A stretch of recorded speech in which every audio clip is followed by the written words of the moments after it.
The greatest fear we have as human beings is being excluded. This is a primal fear that goes back from the moment of birth, where we are programmed to be in community with our parents and to have that community nurture us. Because that fear is so deep, as we move into our various community settings and our business settings, it triggers every time we think that we're going to do something outside of the norm. This goes everywhere from the water cooler or the snack room where we're talking and somebody gets snarky or somebody does a comment that is racist or sexist. And the question is, if I speak up, if I say something, is someone going to criticize me? Will I be silenced? As you're sitting in a team meeting or people are talking about business strategies and you have a concern that one of the strategies that's being presented is unethical, going against the core values of the organization, the question is always, do I speak up and have the possibility of being ridiculed or ignored? Or do I stay silent and have my own values and the values of the organization compromised?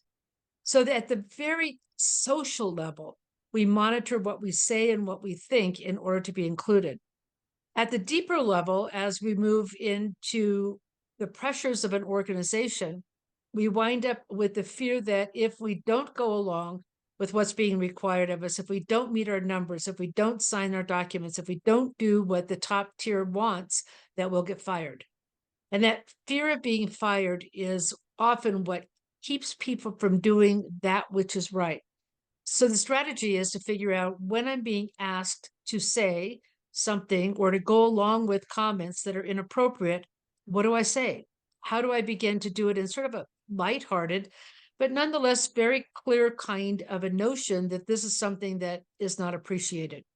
There's a really interesting study done by behavioral ethicists where even putting up platitudes on your wall, such as, kindness is best or trust one another, reduce the number of times you got asked to do unethical things because your character was on display. So think about the kinds of things that you can do that will keep you from falling into the fear of exclusion and signal to the team that you really are a person not only of your word, but of kindness and generosity.